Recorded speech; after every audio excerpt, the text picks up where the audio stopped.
क्या आप एक अच्छे स्पीकर बनना चाहते हैं या आप एक अच्छे स्पीकर बनने की प्रोसेस में आप ऑलरेडी क्या नाम है उसके लिए प्रयास कर रहे हैं, तैयारी कर रहे हैं, तो ये वीडियो आपके लिए एक वैल्यू एडिशन हो सकता है। मेरा नाम विशाल पाराशर, मैं एक business fitness and life coach. मैंने 12 साल के अंदर 200 से ज़्यादा वर्कशॉप्स किए हैं पूरे इंडिया के अंदर, 25 शहरों से भी ज़्यादा में। और ये वर्कशॉप मेरे fitness, business and personal development के ऊपर हुए हैं।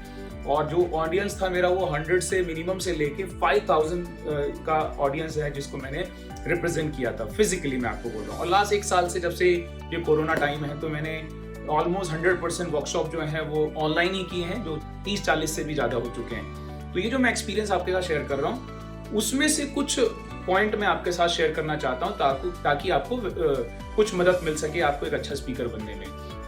तो आगे जाने से पहले मैं आप सबका स्वागत करना चाहता हूँ मेरे चैनल पे।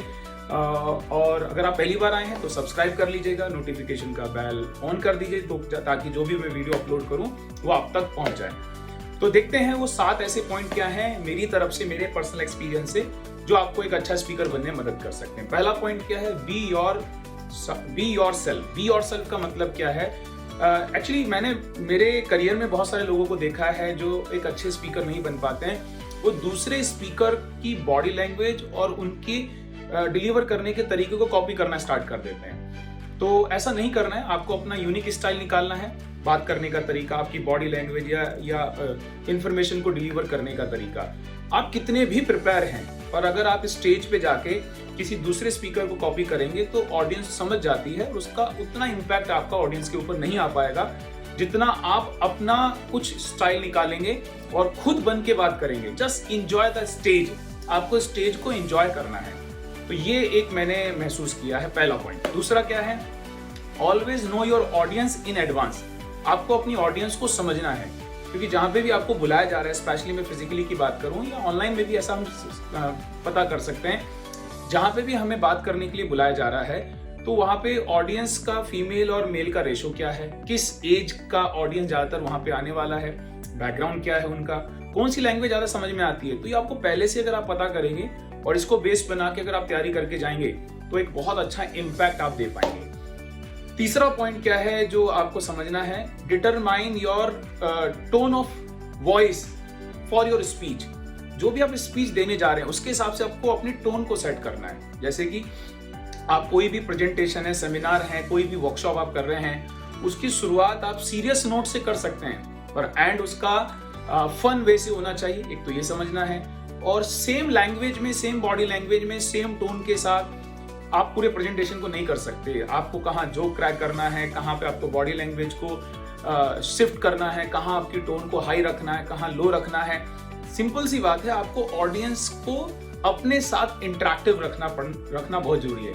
आप सिर्फ बोले जा रहे हैं और सामने लोगों को समझ में नहीं आ रहा, इंटरेक्ट नहीं हो रहे, तो आप एक कभी भी अच्छे स्पीकर नहीं बन पाएंगे। तो आपको समझ में आना चाहिए कि ऑडियंस आपको सुन रही है क्या, उनका बॉडी लैंग्वेज कैसा है, नोडिंग कर रहे हैं क्या, वो हंस रहे हैं क्या, जोक क्रैक कीजिए, थोड़ा सा हिलेरियस प्रेजेंटेशन बनाइए जिसमें आपका सेंस ऑफ ह्यूमर भी बहुत जरूरी है इधर काम आना। एक बहुत जो भी लोग थोड़ा सा प्रेजेंटेशन को इस तरीके से तैयार करते हैं कि लोगों को हंसाते हैं, उनको इंटरेक्टिव बनाते हैं, बोर नहीं होने देते, वो हमेशा बहुत फेवरेट बन जाते हैं ऑडियंस के। तो ये है। चौथा पॉइंट क्या है एक अच्छा स्पीकर बनने के लिए मेरी तरफ से, always practice your speech in front of mirror. Mirror के सामने प्रैक्टिस करने से बहुत सारे फायदे हैं।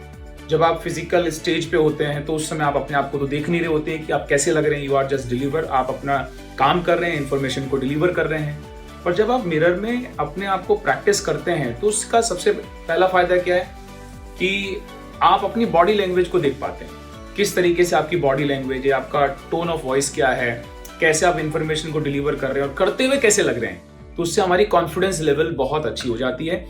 और दूसरा फायदा क्या है, आपकी तैयारी बहुत अच्छी हो जाती है। तो ये काम आप कर सकते हैं, मैं आज की डेट में भी करता हूँ, बहुत सी बार जरूरत नहीं पड़ती, फिर भी मैं पर्पसफुली करता हूँ, मुझे अच्छा लगता है, मेरा प्रेजेंटेशन बहुत अच्छे से हो जाता है। तो ये हो गया चौथा पॉइंट। पांचवा पॉइंट क्या है, speak to serve not to sell. आपको बेचने के इरादे से प्रेजेंटेशन नहीं करना है, आपको लोगों को हेल्प करने के इरादे से करना है। आपकी जो इंटेंशन है वो वैल्यू ऐड करने की होनी चाहिए। ये मैं आज तक इसको मेंटेन किया। एक बार मैं अगर कहीं पे भी हूँ, चाहे अभी यूट्यूब पे बात कर रहा हूँ चाहे मैं जूम एप्लीकेशन पे ऑनलाइन मैं प्रेजेंटेशन करता हूँ, मेरे वर्कशॉप्स होते हैं, वहाँ पे hundreds and thousands of people आते हैं, या फिर चाहे मेरे फिजिकल वर्कशॉप रहें, एक बार अगर मैं लोगों के सामने, उस समय मेरे दिमाग में एक ही चीज़ रहती है कि मैं जब बात कर रहा हूँ तो बस लोगों को मदद मिलनी चाहिए जो मेरे पास है उस कंटेंट से। तो उनको अच्छा लगना चाहिए, उनकी लाइफ में बदलाव आना चाहिए, कुछ तो एक भी पॉइंट उनको ऐसा लगना चाहिए कि यार मजा आ गया इस आदमी को सुनने के बाद, बस मेरा काम हो गया। तो ये मेरा इंटेंशन होता है। तो जब आप इस इंटेंशन के साथ कोई भी वर्कशॉप, प्रेजेंटेशन या कोई भी करते हैं तो लोगों को समझ में आता है और वो आपसे कनेक्ट होते हैं और आप एक अच्छे स्पीकर बनने के प्रोसेस में आगे बढ़ जाते हैं। उसके बाद जो 6 नंबर का जो पॉइंट है उसमें क्या करना है, always memorise the concept not to content. आपको कंटेंट जो है, कंटेंट जो होता है उसको मेमोराइज कभी नहीं करना है, आपको कॉन्सेप्ट को मेमोराइज करना चाहिए। किस टॉपिक पे आप बात करने वाले हैं, आपको क्या टॉपिक दिया गया है, उस टॉपिक को समझिए, उसको अपनी लैंग्वेज में कन्वर्ट कीजिए, उसको मेमोराइज कीजिए और किस तरीके से आप उसको साधारण वे में। देखो, एक अच्छा स्पीकर कौन होता है, जो बहुत आसानी से अपनी बात को सामने वाले को समझा दे। तो बहुत सारे लोग क्या करते हैं, बहुत सारे लोगों को ऐसा लगता भी होगा अगर मैं कंटेंट को वर्ड टू वर्ड अगर मेमोराइज कर लूं तो बहुत बढ़िया होने वाला है। नहीं, इसकी वजह से स्पीकर प्रॉब्लम में आ जाते हैं, क्योंकि आपको पूरा ध्यान, क्या नाम है, वो याद करने पे लगाना पड़ता है।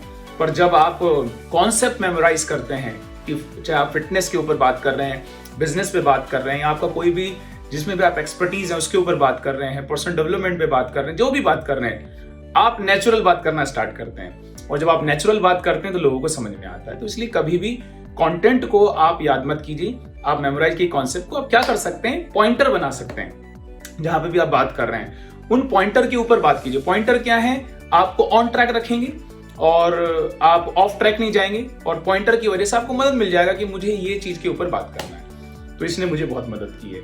And last not the least, 7वां पॉइंट वो क्या है, always speak your audience before your presentation. ये मैं ऑनलाइन ऑफलाइन दोनों जगह करता हूँ। जब भी मैं फिजिकल प्रेजेंटेशन में जाता हूँ करने के लिए, किसी भी शहर में मेरे को बुलाया जाता है एज ए गेस्ट स्पीकर, या मैं ऑनलाइन भी करता हूँ, तो जब भी मैं प्रेजेंटेशन करने जाता हूँ उससे पहले मैं लोगों से बात करता हूँ। ऑनलाइन में तो ऐसे पॉसिबल नहीं, क्योंकि लॉग इन किया तो जैसे ही मेरे को ऑनलाइन प्रेजेंटेशन पे बुलाया जाता है तो मैं जो ऑडियंस है उनसे कुछ क्वेश्चन पूछने स्टार्ट कर देता हूँ, उनसे बात करना स्टार्ट कर देता हूँ, आप कैसे हैं और आप कितने एक्साइटेड हैं इस वाले आज के दिन के लिए। फिर मैं उनको थोड़ा सा ये बताता हूँ कि आज हम क्या सीखने वाले हैं, इस टॉपिक पे बात होने वाली है। तो ये ऑनलाइन हो गया। पर ऑफलाइन में आप क्या कर सकते हैं, प्रेजेंटेशन स्टार्ट होने से पहले आप रूम के अंदर जाके जो ऑडियंस है उससे जनरली बात कर सकते हैं। उससे क्या हमारी कॉन्फिडेंस लेवल बढ़ जाती है, हमें पता चल गया कि यही लोग अब ऑडियंस में बैठने वाले हैं, तो इनसे आपकी पहले से ही मुलाकात हो गई। तो ऐसा करने से आपकी सबसे बड़ी चीज क्या होती है, आपका कॉन्फिडेंस लेवल बढ़ जाता है, और जिसकी वजह से आप बहुत ही स्मूथली अपना प्रेजेंटेशन कर पाते हैं। तो ये थे मेरी तरफ से 7 point. Thank you so much यहाँ तक बने रहने के लिए। मुझे कमेंट करके जरूर बताइएगा कि इसमें से कौन सा पॉइंट ऐसा है जो आपको पसंद आया और जिसको आप शायद अपनाने वाले हैं। तो थैंक यू, और नेक्स्ट वीडियो में हमारी मुलाकात हो किसी न किसी एक और बेहतर टॉपिक के ऊपर। तो thank you so much, God bless you, bye bye.